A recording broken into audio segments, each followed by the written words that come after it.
আসসালামু আলাইকুম। পৃথিবীর ইতিহাস, ইসলামের ইতিহাস এই অনুষ্ঠানে 15তম পর্বে তোমাদেরকে স্বাগত। আজ আমরা আলোচনা করব অটোম্যানদের উত্থান বা ওসমানী সাম্রাজ্যের উত্থান এ বিষয় নিয়ে।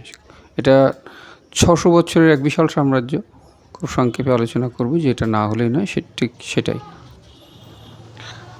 এর আগে আমরা আলোচনা করেছি আর্তুগ্রুলের সন্তান ওসমান, কীভাবে আর্তুগ্রুল সেই খ্রিস্টানদের সীমান্তে চলে গেল, সালাউদ্দিন আইবির উত্তরসূরিদের দেওয়া জায়গায় কীভাবে সে তার সন্তানদের বড় করল, হানলি বাজারে দখল নিল। তো যাই হোক, এবার উসমান যখন বড় হলো, উসমান একটা ভাই ছিল সাফসি। তো এই উসমান যখন বড় হলো, তার শক্তি, তার মেধা, তার দূরদর্শিতা এটা ছড়িয়ে পড়তে লাগলো বিভিন্ন দিকে। উসমান যে যুদ্ধে যায় জিতে যায়, কারোর সঙ্গে হারে না, এরকম একটা বিষয় এসে দাঁড়ালো। তো উসমান যেটা করলো সেটা হলো, সে তৎকালীন সময়ে যে ধর্ম প্রচারক ছিল সেই সময়কার, সেই ধর্ম প্রচারক তার মেয়ে বালা খাতুন তাকে খুব পছন্দ করলো। কিন্তু এই ধর্মপ্রচারক জানতো ওসমান একটু একগুঁয়ে টাইপের, ভালো ছেলে, ইসলাম মেনে চলে, ধর্ম মেনে চলে, আল্লাহ পাকের ভয় আছে, কিন্তু একটু একগুঁয়ে টাইপের, যা চিন্তা করে সেটাই প্রতিপালন করে, কাউকে মানে না। তো একটু নিমরাজি হচ্ছিল। এদিকে মেয়ে আবার খুব পছন্দ করে ওসমানকে। যাই হোক, মেয়ে তার বাবার সিদ্ধান্তের বাইরে যাবে না। একদিন তার ডেরায়, অর্থাৎ সেই বালা খাতুনের বাবা যিনি ধর্মপ্রচারক, এই মুহূর্তে নাম মনে আসছে না, আর্তুগ্রুলের সময় ছিল ইবনে আরাবি ধর্মপ্রচারক, আর ইবনে আরাবির পরে ইনি ধর্মপ্রচারের দায়িত্বে ছিলেন। তার মেয়ের নাম ছিল বালা খাতুন। তো যাই হোক, এক সময় তার ডেরায় অনেক রাত হয়ে যায়, ডেরায় বিভিন্ন শোয়ার জায়গা আছে, অনেকেই শোয়, সেখানে ওসমানও শুয়ে থাকলো। কিন্তু ওই দিন রাতে এমন একটা স্বপ্ন দেখলো ওসমান, যেটার মানে করতে পারছিল না। পরে তার সেই ধর্মীয় যে গুরু তার সঙ্গে বললেন, অদ্ভুত একটা স্বপ্ন ছিল। ওসমান স্বপ্ন দেখলো যে সে শুয়ে আছে, তার পেট ফুঁড়ে একটা গাছ বের হচ্ছে। সে গাছটা পুরো আলোকে আলোকিত, সম্পূর্ণ গাছটা জ্বলজ্বল করছে, তার শাখা পোশাকা পাতা। কিন্তু যেটা ঘটনা ঘটলো, সেই পেট ফুঁড়ে যে গাছটা বের হলো, সেটা খালি উপরের দিকে উঠতেই থাকলো, এবং তার শাখা পোশাকা বিস্তৃত হতে হতে পাহাড়, সাগর, নদী, নালা, শহর পেরিয়ে একেবারে সেই বাইজেন্টাইন সাম্রাজ্য, খ্রিস্টানদের সবচেয়ে বড় সাম্রাজ্য ছিল বাইজেন্টাইন যে সাম্রাজ্য, কনস্টান্টিনোপল, সেটা পার হয়ে চলে গেল। এটা দেখতে দেখতে তার ঘুম ভেঙে গেল। সে হতবিহ্বল হয়ে গেল, চিন্তা করে কি দেখলাম। এরপরে যখন সকাল হলো, তখন তার ধর্মীয় গুরুকে বললো যে এই ঘটনা আমি এটা দেখেছি। তখন যেহেতু সে ধর্মীয় গুরু, তার ভিতরে আলাদা একটা পাওয়ার ছিল, আল্লাহ পাকের প্রদত্ত পাওয়ার, যেটা একটু আগে বলেছিলাম যে আল্লাহ পাক একটা সম্প্রদায়ের শেষ পর্যায়ে আরেকটা সম্প্রদায়ের উত্থান ঘটিয়েছে, একটা পাওয়ার শেষ সঙ্গে সঙ্গে আরেকটা পাওয়ার উত্থান ঘটিয়েছে ইসলামকে রক্ষা করবার জন্য, মক্কা মদিনাকে রক্ষা করবার জন্য। তো সেই হেতু অটোম্যানদের আল্লাহ পাক যখন সিদ্ধান্ত এদেরকে উত্থান ঘটাবো, তো সেখানে যারা ছিল তাদের মধ্যে আল্লাহ পাক সেই রকম ইমানি জোর দিয়ে দিয়েছিল। তো তিনি বুঝতে পারলেন, ধর্মীয় গুরু, যে সাধারণ কোনো ছেলে নয়, এর বংশে এমন কিছু নির্ভর করছে যারা বিশ্ব জয় করতে পারে।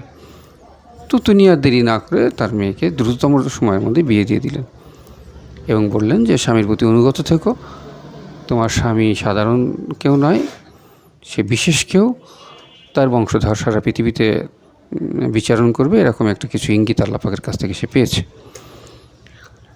যাই হোক, দুটো স্ত্রী ছিল। পরবর্তীতে আরেকটা বিয়ে করে ওসমান, মালহুনের গর্ভে জন্ম নেয় ওরহান। মালহুন ছিল মূলত যোদ্ধা বংশীয় এবং খুব বড় মাপের ইমানদার ছিল এই মালহুনের বংশের লোকেরা।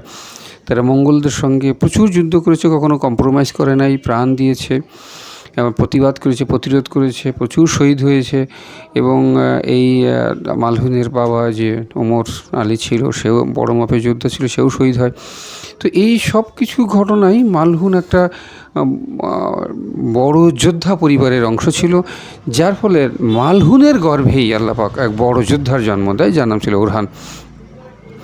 এই ওরহান তার বাবার মতোই শক্তিশালী ছিল, প্রচণ্ড হাতে শক্তি ছিল ওরহানের।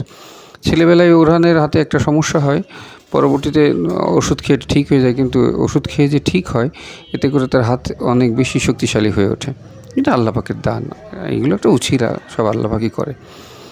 কিন্তু ওরহানের মতো এত শক্তিশালী ছিল না আলাউদ্দিন আলী। আলাউদ্দিন আলী ছিল বালাহাতুনের ছেলে।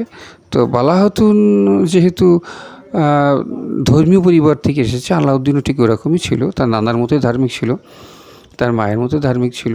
সে বেশি যুদ্ধ থেকে ধর্মকর্মকে বেশি গুরুত্ব দিত, এবং ওসমানও ওইভাবেই তাকে প্রতিপালন করেছে। জ্ঞানের বিষয়টা আলাউদ্দিনকে বেশি করে দিয়েছে, আর যুদ্ধের বিষয়টা ওসমান ওরহানকে বেশি করে দিয়েছে। এর ফলও পেয়েছিল পরবর্তী পর্যায়ে। ওরহান খুব বড় বীরযোদ্ধা ছিল। ওসমানের একটা জীবনের বড় স্বপ্ন ছিল যে বুরসা অধিকার করা। তো এটা ওরহান খুব অনুভব করতো যে আমার বাবার স্বপ্ন বুরসা অধিকার করা। তো সে এক সময় এসে, তখন তার বাবা বৃদ্ধ অবস্থায়, তো ওসমান বলতো আল্লাহ বুরসা জয় না করে যেন আমার মৃত্যু না দেয়। তো আল্লাহ পাক তার দোয়া কবুল করেছে, কিন্তু জয়টা তার মাধ্যমে হয়নি, তার ছেলের মাধ্যমে হয়েছে। তাতেই সে খুশি ছিল। যখন ওরহান বুরসা জয় করে ফেলে, বুরসা সম্পর্কে একটু না বললেই নয়, বুরসা ছিল তৎকালীন সময় সবথেকে সমৃদ্ধ নগরী। অর্থ, সম্পদ, সভ্যতা, আচার আচরণ, বাজার, ব্যবসা, বাণিজ্য, রীতিনীতি সব কিছু তো বুরসা খুব টপ র্যাঙ্কের একটা জায়গা ছিল। যাই হোক, এই বুরসা জয় করার খবর একেবারে অন্তিম শয্যায় ওসমান পায়। পরম সুখ আর 7 দিন এসে পৃথিবী থেকে চলে যায়। এখনও পর্যন্ত তুরস্কের যে জায়গায় ওসমান শায়িত রয়েছে, সেখানে তার স্ত্রীরা শায়িত রয়েছে, ওরহান শায়িত রয়েছে, তার পুরো পরিবার এক জায়গায় শায়িত রয়েছে। সারা পৃথিবীর লোক সেখানে তাদেরকে দেখতে যায়, কবর জিয়ারত করে, তাদের জন্য দোয়া করে। যাই হোক, ওরহান এক বিশাল সাম্রাজ্যের অধিকার হয়ে গেল। তার বাবার যে সাম্রাজ্য ছিল তার প্রায় 4 গুণ বড় করে ফেললো ওরহান। বললাম তো যে সে খুব বড় মাপের একজন যোদ্ধা ছিল। কিন্তু এখানে একটা গুরুত্বপূর্ণ ঘটনা ঘটে। সেটা হলো ওসমানের মৃত্যুর পর ওরহান, যে খুবই নীতিবান ছিল, বড় যোদ্ধা হলেও খুব নীতিবান ছিল, সে তার ভাই আলাউদ্দিন আলীকে ডাকে, ডেকে বলে, ভাই, বাবার এই বিশাল সাম্রাজ্য, আমরা তোমার যে প্রাপ্য তুমি বুঝে নাও, অর্ধেক অংশের মালিক তুমি বুঝে নাও, তুমি আমার সৎ ভাই, তাই কী হয়েছে, তোমার প্রাপ্য অবশ্যই তোমাকে বুঝিয়ে দিতে হবে। জ্ঞানী আলাউদ্দিন আলী তৎক্ষণাৎ সিদ্ধান্ত না দেয়, বলে, ভাই, আমাকে একটা দিন সময় দাও, আমি একটু চিন্তা করে দেখি। তো বলে, তোমার হিস্সা তুমি বুঝে নিবা, চিন্তা করার কি আছে? না, তবু আমি একটু চিন্তা করে দেখি।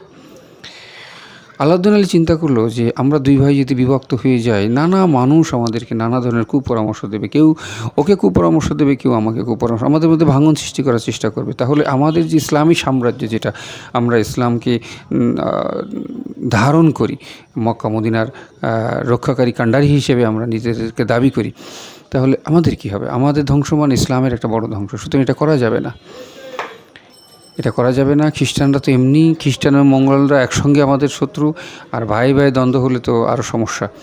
তো বললো কি, ভাই, পরের দিন যখন সিদ্ধান্ত নিল, তখন বললো, ভাই, আমি সিদ্ধান্ত নিয়েছি যে ইসলামের কল্যাণে আমি আমার অংশ নিব না, পুরোটাই তোমার থাক, তুমি যেভাবে ভালো মনে করো সেভাবেই তুমি রাজ্য পরিচালনা করো। তো বলছে, তোমার এই সিদ্ধান্ত আমি মেনে নিতে পারি যদি আমার একটা শর্ত তুমি রাজি হও। তো কী শর্ত? তোমাকে আমার প্রধান উজির হতে হবে, প্রধান পরামর্শদাতা হতে হবে। যদি তুমি আমার প্রধান পরামর্শদাতা হও, তাহলে আমি তোমার কথা মেনে নিতে পারি। আলাউদ্দিন আলী খুশি মনে প্রস্তাব মেনে নিলেন, এবং ঠিক এতেই আল্লাহ পাকের রহমতে বরকত এলো। আলাউদ্দিন আলী যতদিন জীবিত ছিলেন, ওরহান প্রচণ্ড সম্মান, ইজ্জত এবং মর্যাদা তাকে দান করেছেন। তার বংশের সেই রাজার মতোই সম্মান তারা পেয়েছে, এবং আলাউদ্দিন আলী ওরহানকে এমন পরামর্শ এবং বুদ্ধি দিতেন যাতে ওরহানের প্রায় সবগুলোই অভিযানই সফল হতো। তো বিশাল এক সাম্রাজ্য রেখে ওরহান মারা গেল। ওরহানের মৃত্যুর পর তার ছেলে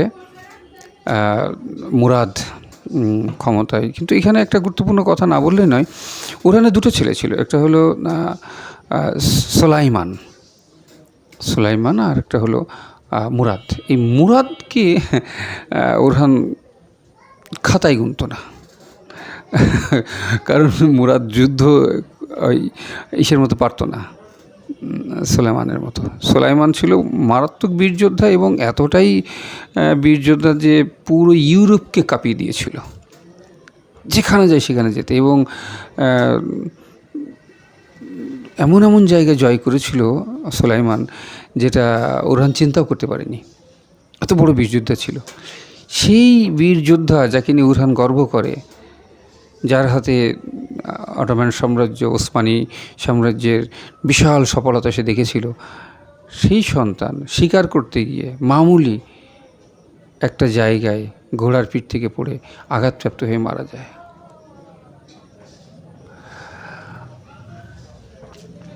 এত বড় কষ্ট ওরহান নিতে পারেনি।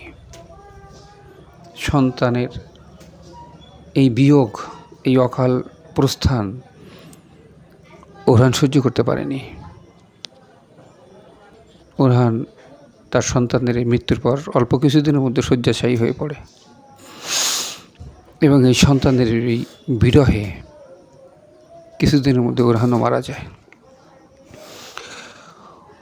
ওরহান মারা যাওয়ার পরে সঙ্গত কারণে মুরাদ শাসন ক্ষমতা অধিষ্ঠিত হয়, কিন্তু মুরাদের ব্রেনের মধ্যে যে আল্লাহ পাক এত পাওয়ার দিয়ে রেখেছে, এর খবর ওরহান কোনোদিনও পায়নি।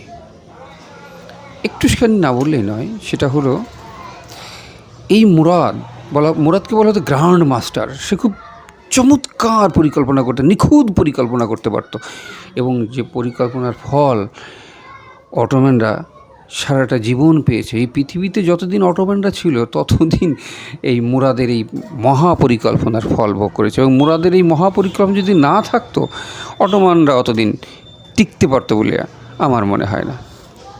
তো এই জন্য মুরাদকে গ্র্যান্ড মাস্টার বলা হয়। তো কী করেছিল সে যেটা করলো, যে যুদ্ধের সময় অটোম্যানরা যখন যুদ্ধ হয়, ওসমানী সাম্রাজ্য, সালতানাত বা ওসমানীয় বংশ বা অটোম্যান যাই বলি না কেন, এরা বিভিন্ন গোত্র থেকে যোদ্ধা ভাড়া করত। বিভিন্ন গোত্র, বড় বড় গোত্র ছিল। এই গোত্র যে যোদ্ধা ভাড়া করত, এই যোদ্ধাদেরকে একটা মোটা অঙ্কের যুদ্ধের খরচ দিতে হতো। তো ঠিক আছে, সেটা কোনো ব্যাপার না, কিন্তু সমস্যাটা হলো অন্য জায়গায়।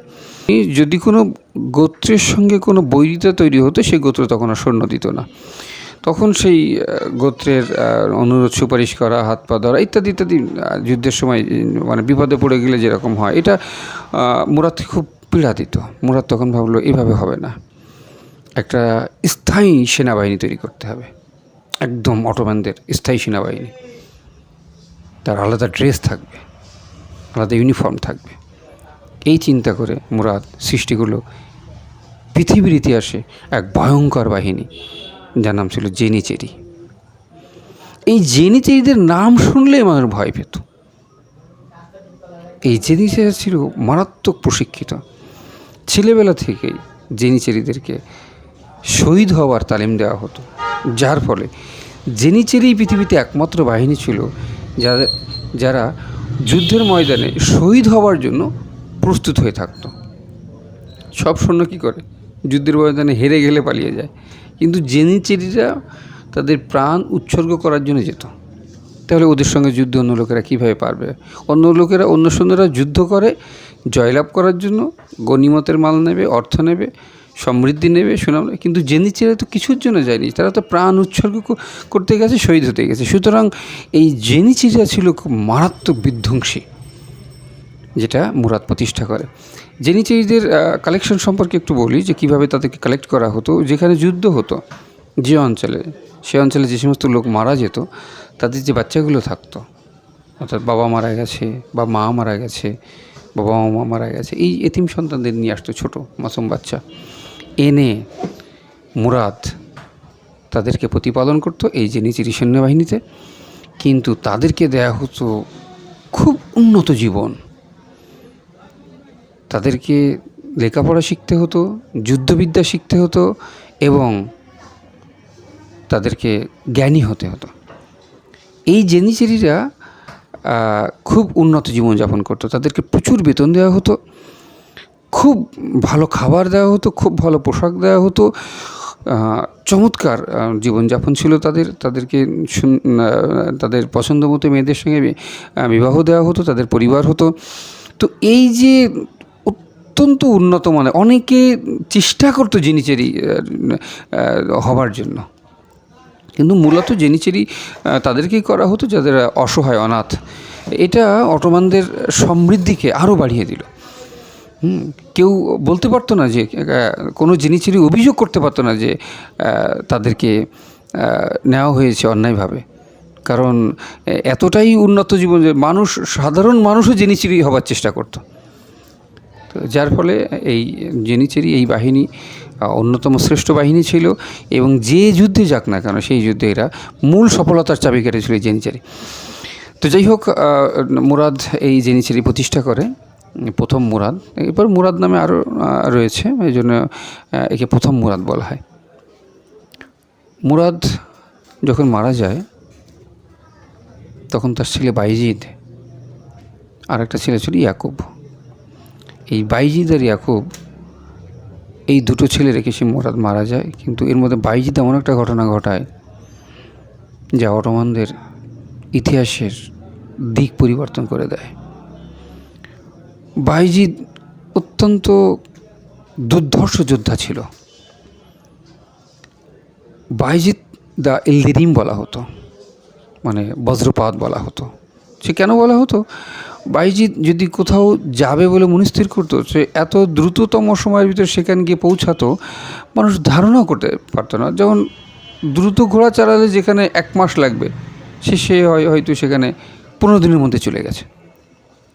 এরকম বাইজিদ দ্য ইলদিরিম বলা হতো। খুব বড় যোদ্ধা ছিল, কিন্তু